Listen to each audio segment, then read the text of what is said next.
yewe ndi muri process yo kongera gukorana na bagenzi banjye mu buryo bwa hand in hand, ari nayo mpamvu namenye ko nakoreye amakosa abajene bamwe na bamwe kuri social media, kabone nubwo nabo hari amakosa baba barankoreye, ariko ntabwo njyewe nari nkwiriye gukora revenge, ntabwo njyewe nari nkwiriye ku revenginga. So ibyo byose rero kubera kuri mukuru wanjye urabyumva, wenda waza no kumfashiriza mu bantu bawe ukababwira uti umujene umutima we uri down. My heart is very down bro, umutima wanjye uciye bugufi.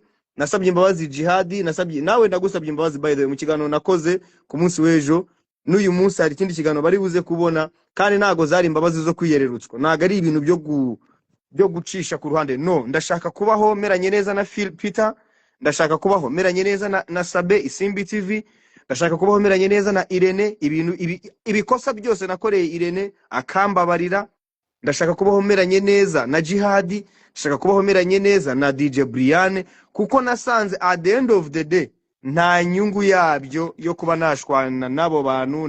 Ku one love muganda wange, teri kintu kigenda tucyusa okimanyi, otegera muganda wange. So Dumba ndamubona hano. Dumba ari mu ba big influencer ngewe nemera, ari mu bajene nyine tu bafite icyo bavuze, bafite icyo bamariye uruganda.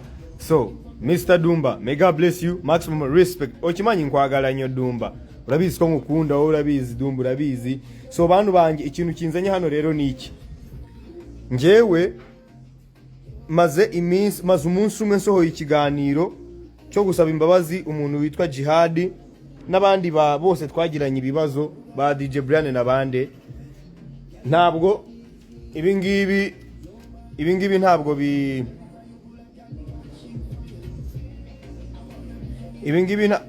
umva umusa, gabanya volume, nanjye batangiye kunkubita copyright y'umuziki wanjye wowe.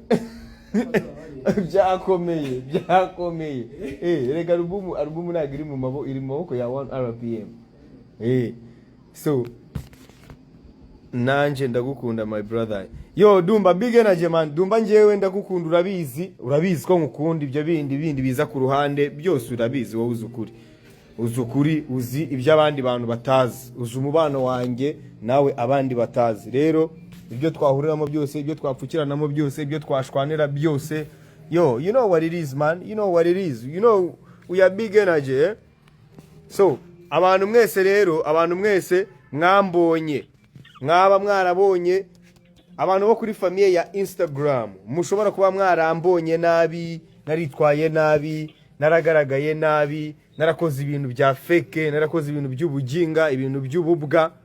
Bacumugani ngo ububwa butisubira ubugabo butisubira bubyara ububwa. Ubwo rero ububwa butisubira ubwo sizi icyo bubyara, ariko ngewe naciye bugufi. Ngewe naje kumenya ko kwicisha bugufi ari ryo tangiriro ry'ubwenge, ari ryo tangiriro ry'urugendo. Rero abantu bitwa ba Jihadi, hari bimwe mu bintu byaciye ahangaha kuri IG yanjye mbase byangira gute. Niyo mpamvu nje no kubwirira abantu hano kuri Instagram, mbabwira ngo ababonye ibyo bintu bakabona ntari umuntu ukwiye kuba ndi muri ibyo bintu, bakabona ndimo ndangiza ubuzima bwa mugenzi wanjye, ndimo ndagira gute, ibyo byose nabisabiye imbabazi. Kandi bro, ngiye nasabye imbabazi bivuye ku mutima. Nago ndi umuntu w'indyarya, nago ngiye ndi umurasta man, ngiye ndi umurasta, nago ndi umuntu wo kuza kwishushanya. Nabitangaje kuri YouTube channel yanjye, ariko kandi nje no kubivuga hano kuri Instagram, kugira ngo family, IG family bamenye ko Big Energy CEO yacirinze yemeye guca bugufi, agasaba imbabazi ku bantu bose yahemukiye, biciye ku rurimi rwe, biciye muri content ze n'ibindi bitandukanye. Rero Dumba nawe namubonye hano, my guy, my Dumba. So nywa mwana, ahantu hose nagiye nkukubita inkonji mu ruhara, kumvura babaye. Urabizi ko nawe wabaga hari ukuntu wankubise inkokora.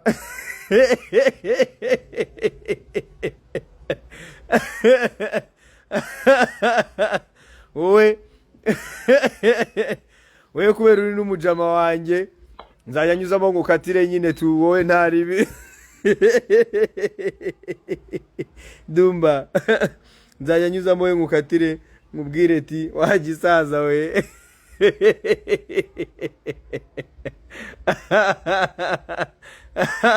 Ariko ubu bizi ko nta ribi mani. Ubu bizi ko nta ribi. Rero abantu mwese mwankurikiye mu minsi yashize, abantu mwese mwabanye nanjye mu minsi yashize, ebana mukajya mubona man narahindutse. Mukajya mubona nagakiringe, mukajya mubona man, mukajya muvuga atari kuno muniga yabaye ikira. Bamwe baravuga ngo n'urumogi, ariko ntibakabeshyera urumogi man. Urumogi ntibakarubeshyere bro. Umuntu ahindurwa n'abandi, umuntu ahindurwa n'abantu, umuntu ahindurwa na society. Ntabwo urumogi ari rwo rwampinduye. Ubwo reka mbikiriyaringire hano. Dumba nabonye aserereza ngo tunywa ngo ururimo imbuto, ngo we nganywa ngo urutarimo imbuto. Muri make Dumba aracoma. Dumba ubwo yarabibibwiriye ko acoma. Dumba kubera iki nk'urumogi? Tubwira impamvu nk'urumogi. Kandi Dumba ntago urumogi ari rwiza mane, ntukabwira abantu ku nk'urumogi. Dumba ntago urumogi ari rwiza, ntugatuma abana banywa urumogi men. Dumba urumogi rwitwa gute? Kuki urumogi? Dumba nukubera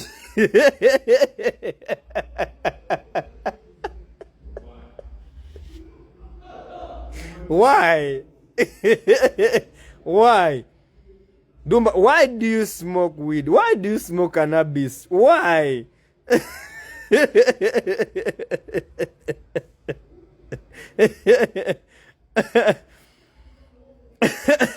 Dumba, why?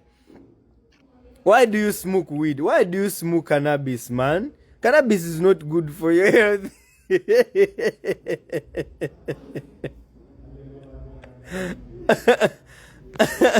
Yo, Dumba.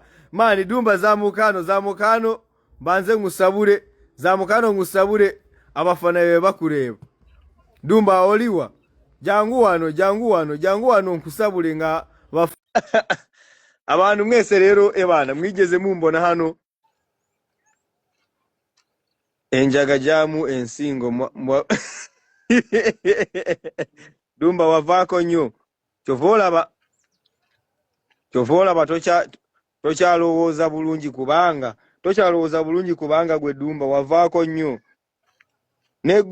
negundi yo n'envirizo zagenda zatya ne zigenda. Gwe Dumba n'enviri zatya ne zigenda.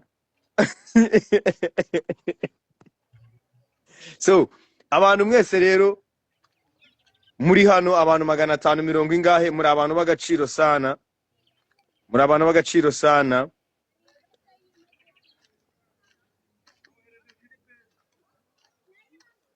Enjaga yange eri kirini. Dumba ngo urumogi rwe ngo rurasukuye da. Aha. Ate akoze Dumba kubera iki urimo kubivuga mu rurimi rutari urwacu? Twe turimo turakoresha Ikinyarwanda. Wivuga mu Kigande urumva? Chanto nange nkwagaranye mukwano. Big energy, may God bless you.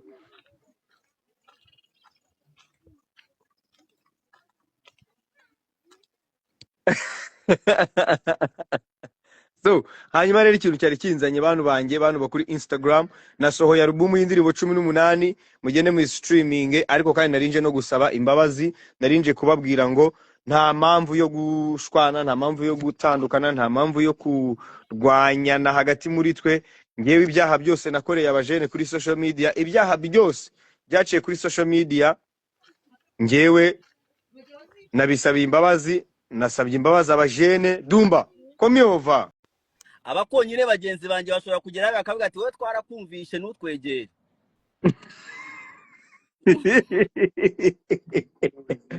Kandi mani ugasanga nta mpamvu yabyo kweri. Dumba ngewe Dumba ngewe wavuze nka grafrere ndakumva, ariko noneho nanjye unyemerere mfata akanya ngewe mbanze ngusaba imbabazi, ariko noneho za mbabazi zidafite aho zishingiye ngo na showbiz rwose, imbabazi zo mu cyubahiro cy'umuntu kuruta mu myaka, imbabazi z'umuntu wagutanze mu bintu, imbabazi z'umuntu ukurusha experience. Dumba ahantu hose niba hari ahantu ngiye nigeze nkutriggering ukumva urababaye, ewana nisamee sana, umbabarire bro. Ibintu ngewe uvuze ndabyumva kandi ndi umuntu wumva vuba. Icyongeyeho ngewe ndi muri process yo kongera gukorana na bagenzi banjye mu buryo bwa hand in hand.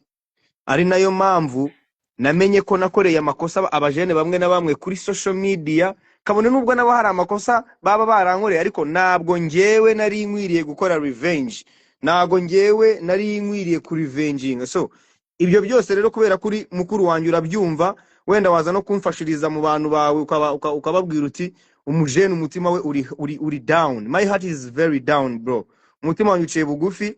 Nasabye imbabazi Jihadi, nasabye nawe ndagusabye imbabazi by the way mu kiganiro nakoze ku munsi w'ejo.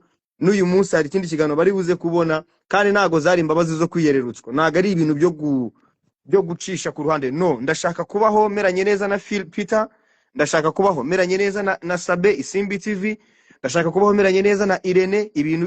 Ibikosa byose nakoreye Irene akambabarira.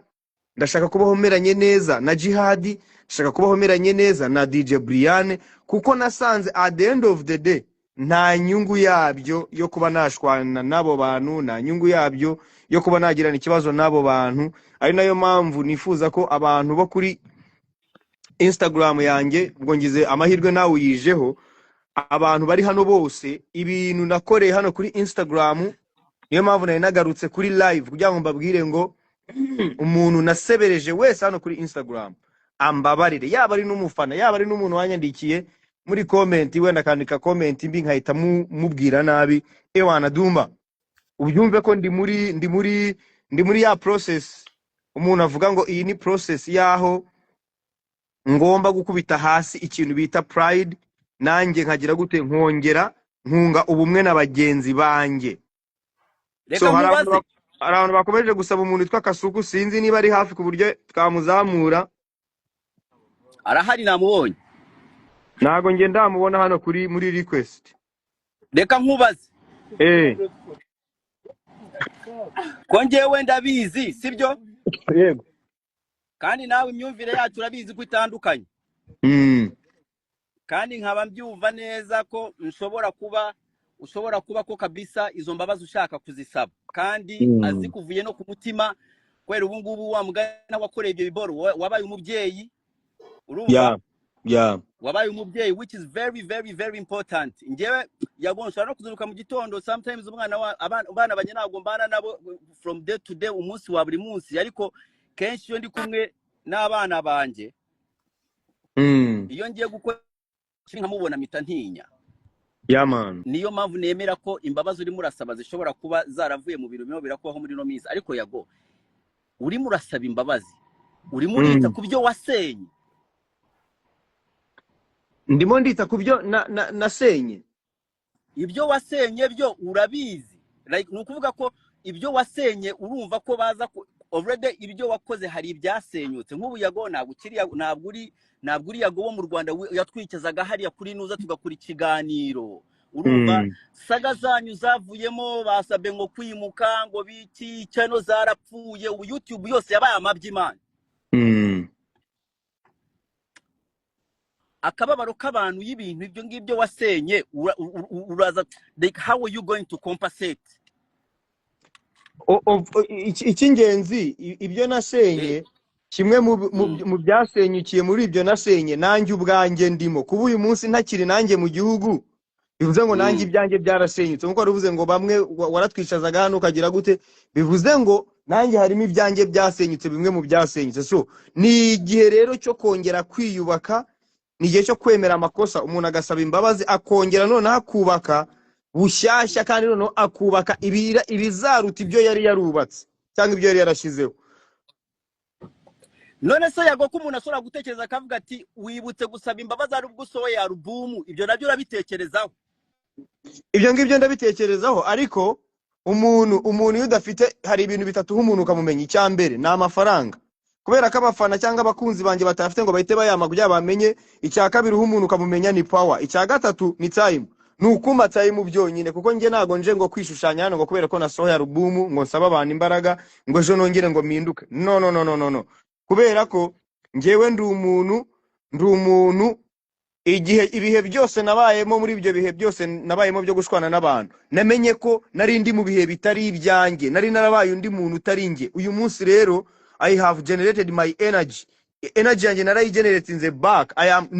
Ndi yago wa undi wa kera umwe wa kera, umwe udasangwa mu matiku, udasangwa mu bintu bibi. Ni nayo mpamvu ngewe umutima wanjye nawemeje n'umuntu wambabaje ngewe, ariko umutima wanjye ukambwira ngo nubwo yakubabaje ntabwo wagombaga gukora revenge, any revenge iyo ari yo yose. Ngewe niyo mpamvu nkubwira ngo nayisabiye imbabazi. Revenge nakoze ku buzima bwanjye nayisabiye imbabazi, kandi noneho niyemeje guhinduka no guhindura buri kimwe kugira ngo igihe cyo cy'ubwacyo kizasobanure. none se Ndakumva cyane. Yago, Ndakumva cyane. ubu ngubu nibanga kugupromotinga alubumu ko mbizi kuzirutse mu gitondo ugasanga Sabe arimo aragutwikira cyangwa Irene agutwikira, noneho nibaramuka banze igihe kiri imbere ntabwo tuzongera kukubona werekanishaza ko banze kugupromotinga alubumu, ko banze kuguha akaboko. No. Yago, ko ari ibyo ni abantu twese twiteze. Dumba nureba neza na video nashyize hanze kuri no shuro, ndashaka kubaho nta muntu numwe ndimo kublaminga bro. Nukuvuga ngo ngewe nabisabye muri ubwo buryo, ariko mbisaba mu buryo bwo kugira ngo mbone ko ari imbabazi bagombaga kuba bamaye. Ntago nabinjije muri challenge yo kupromotinga album mu buryo bwo kubagerageza, no, ahubwo naravuze ni buriya nabasabye imbabazi. Uzemera imbabazi, uzemera kumbabarira, umutima we ni wumva umushinza kumbabarira, azemera na challenge abe yama umusada kuri album yanjye.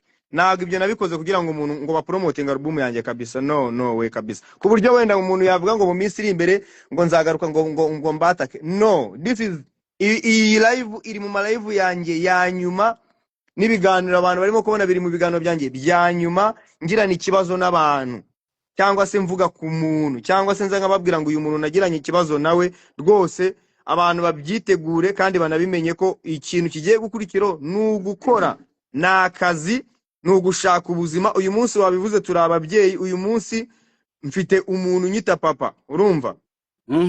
Uwo muntu nyita papa ntabwo agomba gukura asanga mfitanye ibibazo n'abagabo bagenzi banjye, ntabwo agomba gukura asanga mfitanye ibibazo n'abagabo nka badumba, abagore nka barunaka, abamama nka barunaka. No.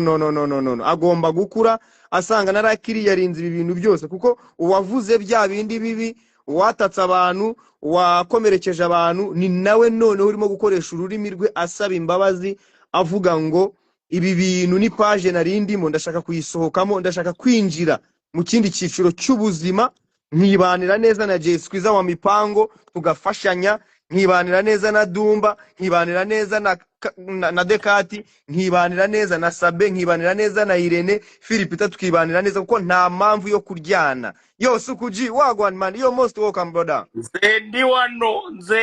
Nkulaba.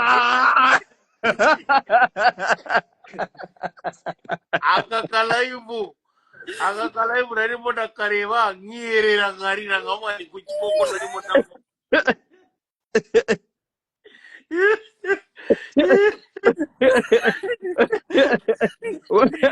Wakarebaga bikagenda gute?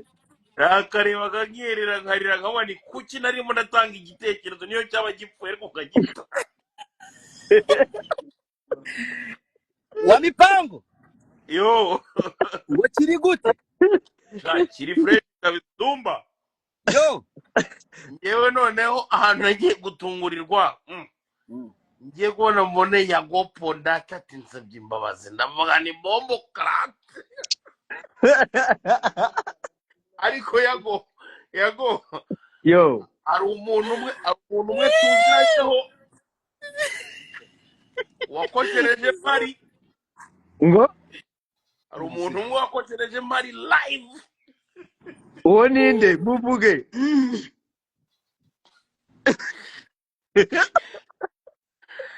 Dumba. yo, Ariko namusabye imbabazi bambe, uriya namusabye imbabazi mbere rwose turanavugana. Nagiye kureba Yago bro saa 8 z'amanywa, uri kumva? Ngiye kureba Yago none nari ndi kumwe na Pundit. Bagiye kureba Yago, ariko navuye mu rugo ndiye nyine mazi. Njya kureba Yago, yari kumwe n'undi muntu ntashaka kuvuga izina kuko we ntago aba muri ibintu byacu, uri kumva? Ndagenda hagira kwa Yago nsanga ntawe uhari, nyine rumva Yago ni umuntu wanjye ngeze mu rugo mba ndisanzuye ebana nyine ngeze mu rugo kwa Yago muri salo mba ndisanzuye kuri salamanje hari nk'umuntu wawe hari umuceri hari amashaza ameze neza urumva imyaka nabanisha Yago mu bintu nzi yavugira ntiyavugira imyaka ntago antuko imfura yanyweye amata nibyo mvuga urumva noneho mba natatse imyaka umuceri mwiza cyane w'umutanzania umuhumura kubi noneho punditi nawo baraje yarura bikomeye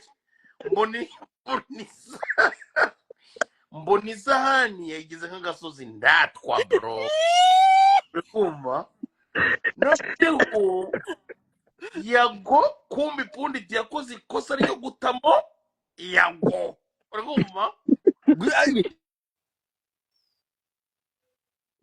punditi yari yarakoze ikosa niba yaramwanditseho ibiki niba yaramuvuzeho ibiki simbizi kandi noneho Yago yari muri bya bihe bro yari mu mizi yari muri bya bihe noneho aba big energy bari bakaze bikomeye urumva bro twari twicaye muri salo urumva Yago yaje yambaye yinjiye mu nzu yambaye ikoti nyine akaboro karengaho nyine ku mupira urumva Yago urabona Yago nta n'agatuza yigirira urumva oya aravuga ngo aguma mbwira ngo ni kanyama ariko najye yagonzi Yago mushuti wanje nta kantu gatoya niba wararebye filime bita Tiger Cage cyangwa Padre Tour Padre Pardon no retreat no surrender Yago yarasimbutse bonazanye yewe randi ku ruhande urumva nahise ngwa bro uri kumva ya box abayiteretse mu itama rya punditi bro uri kumva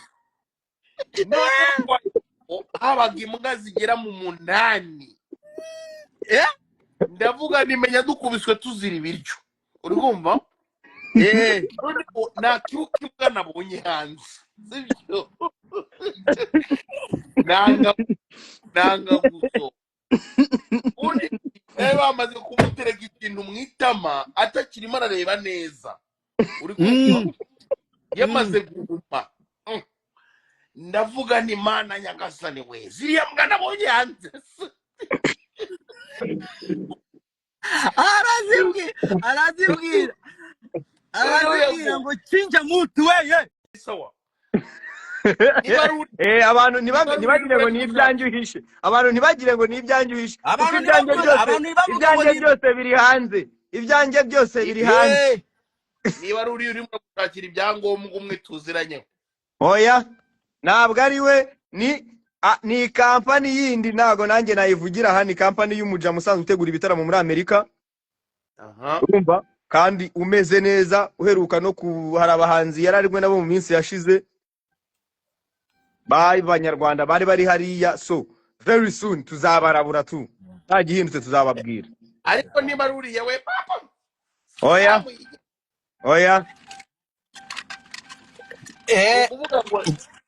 ni ukuvuga ngo rero ubu ngubu iminsi mike turadukubona muri za neje ewana fo nugera hano Yago ndaba ngufitiye producer dore nguyu muri Bantu Boy Endo Mike the Machine yo Endo Mike wagwan Lolita Lolita ala vegareten Lolita fire Kikomazo kikuha Yago wewe agitakaramo fo I know. Yo, Endo Mike, big up on yourself, man. Maximum respect, brother. Enough love, brother. Thank you so much. Yeah, man. Hey, Endo Mike and Damuzi, Dumba. Endo Mike and Damuzi, bro. Baddest producer. Dumba, ese uongo niwe baririmbye. Endo Mike zagala. Endo Mike ya mashine, Endo Mike ya zigirite saga. Nebo jikona kona. Kazomba masima. Endo Mike ya zigirite. Endo Mike bavugaga imboro ndende mikro ndende ariko Endo Mike na warayigira Yago ni wibaze ko bajyaga bavuga uno mukaritaza gufitiye ikintu cye naramubonye ari baraswereje bundi ariko ndakubwiye ndakubari muraswerana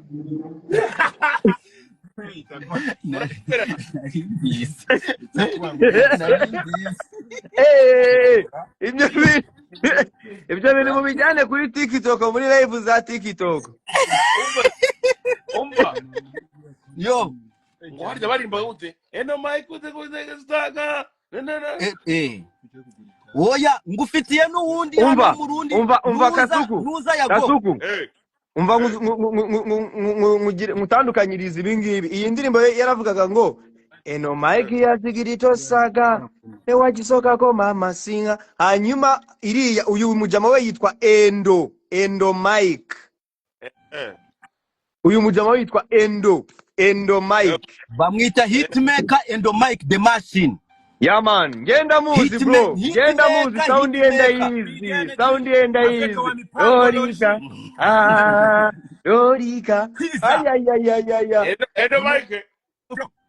eno Mike Ndumufana. Asante sana my brother, asante sana. Nanje reka ndakarorike. Nanje reka ndakarorike. Kwiza kutaza kudusura se. kwa gatanu nzaba ndi muri plus 250 Canada.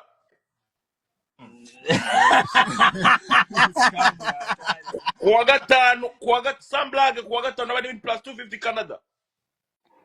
Aha ngufitiye Endo Mike, ngufitiye n'undi mu producer witwa Collie the Magic. Nako ndamuzi. Nako mba mafite nije ubagendana. Abya umuntu witwa Kolisi wakoze indirimbo ivuga ngo niwe ndibivuga ngo indirimbo y'umupeti wo mu Burundi witwa Berry Music ndibivuga ngo Elena unani bamba Elena noneho Collie the Magic ari hano na Berry Music nawe ari hano nije ubafite bose abo. Aya bigenaje ndaje dumba ndaje yo ubuzima noneho bwaho hantu habazaneje ubwo ndavuga Europe, Canada, Australia n'ahandi. Ibyo kuvuga ngo uzakora muzika uhita ubyibagirwa burundu, ukora umurimo w'amaboko kugeza ubwo akabuno kazanye Kentusi. Oya njyewe ningeraho ngaho ko nzikorera imirimo iri bumi biceri iyo ari yo yose nabona ngo ko nayikora. Numvise ngo kutwara ngo imyanda ngo birimo ibiceri bro. Oya rata yago njyewe hano mba ndi turara mu cyumba kimwe na Endo Mike na studio biraho arayigendana na Collie the Magic ari muri iki cyumba nawe ari afite studio irimo. Nukuvuga ko twabuza abasani apu nahise numva ko Kasuka ni Mongolia nta studio bagira. Kasuka yago nurajya bindi ngo wibeshwa ngo ahantu heza ngo habe ibiti n'ibiki byose ngo hadanje n'amatunda n'ibiki nkahanga. Ngewe ahantu baba hagomba kuba hari ibiti byera. Nibyo nyine nkubwira. Sosa rero ku mazi ibyo ntiwabibona bro. Batumba babaye mu nzu ari nk'abantu 8 niyo mpamvu n'imboro bazibonerana.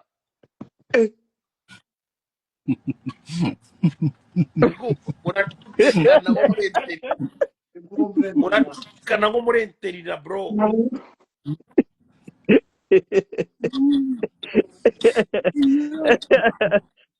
Oya Kasuku yaragowe n'ubuzima. Muratumva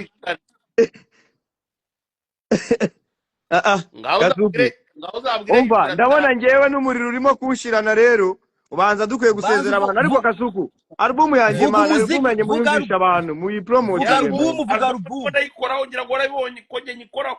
Yeah man big energy my brother. Noneho umva Dumba yago ubu kano Karame ndashaka kukubaza ikibazo utaratubwira gupromoting album yawe. Yego wowe usora kumbwira mu munota umwe mapana mu munota umwe usora kumbwira indirimbo 18 zose vuba indirimbo 18 yego tangira ku ya mbere ni ya ugere ku ya nyuma. Hariho introduction, hariho amashagaga, hariho ibyo birabareba, hariho kwa mama, hariho ocean, hariho elo, hariho Elo Remix, hariho No National Problem ndi kumwe na Waiki Benda, hariho Mumavi ndi kumwe na Okama, hariho Soka ndi kumwe na Syntax, hariho single yanjye yitwa Urakapu, hariho indirimbo yitwa Padiri n'Umudari, hariho indirimbo yitwa Casabonita ari nayo ngiye gusohora tukiva kuri no live, ndahita sohora visualizer yayo straight away kuri Yago Pondat. Hariho Yo Big Energy, hariho Shall We Do It Again, hariho indirimbo nakoranye na Double J BJ yitwa Noma. Iyo mwakoranye na Double J once again niyo yita Noma. Yego nakoranye ingoma na Double J yitwa Noma. Urumva? Okay.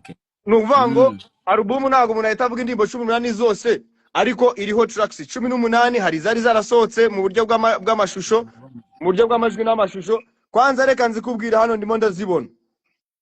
Dufito intro tukagira amashagaga, ibyo birabareba kwa Mama Ocean, Elo, nzaririmba igitangaza, habaye ibitangaza, Noma, Casabonita, Shall We Do It Again, No National Problem ndi kumwe na Waiki Benda, Salambara yakozwe na Chris Net, Urakapu, Padiri n'Umudari, Soka ndi kumwe na Syntax, Mumavi ndi kumwe na Okama, Elo Remix ndi kumwe na Aima, all the way from Uganda. Izo nizo tracks ziri kuri album nitiriye umuhungu wanjye First Born Yago Life 2.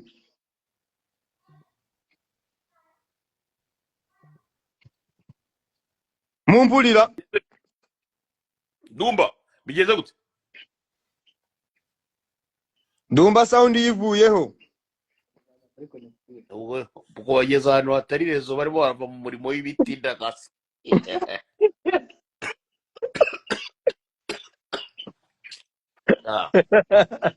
Dumba ko tutakumva. Yo Sukuji, nawe niba hari ikintu wambaza hanyuma Dumba reka tube tumukuyo cyangwa we arivanaho, hanyuma nanjye ndabona telefone igiye kuzima, hari n'utundi tuntu naringiyemo narinje kubwira abajene. Ariko no kuvuga ko Yo Dumba. Yo. Ndumva ugarutse. Nari ngarutse ari ukuntu abajama bashiraho umuziki bikuramo sound ya. Kasuku yaravuze ngo mugeze ahantu hatari internet ngo muvuye mu mirimo y'ibiti. Kasuku ibintu bye.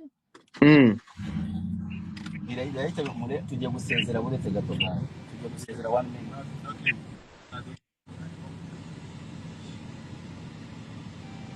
Sound. Kasuku ibintu bye byose. Kasuku ngiye kwigisha abanyarwanda amagambo abiri. Y'icyongereza. Hari ijambo bavuga ngo optimistic. Bavuga ngo pessimist na optimistic. Nukuvuga ko optimistic ni being a pessimist. No, optimistic ni umuntu ureba ibintu akabibonamo ibyiza. Pessimistic cyangwa pessimist nka Kasuku iyo abonye ibintu ahita areba ahantu nkuko akahita avuga ati Nyabitanga baragusweye ngo ndagufasha ariko Nyabitanga banza unyemerere.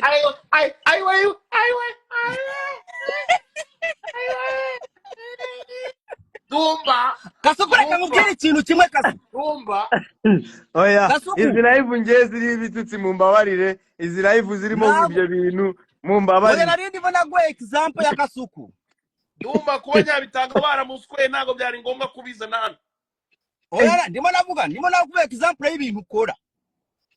Ariko kuzanyemo Nyabitanga kubera ko Erega Nyabitanga umunsi umwe yangurishije inzoga inzi ko nanjye nijoro sibyo uzingura swera abyo sibyo mvuze.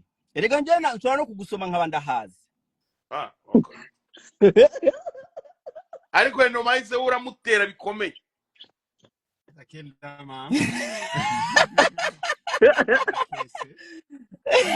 Dumba ibyo biboro mubireke man, ibyo biboro mubireke.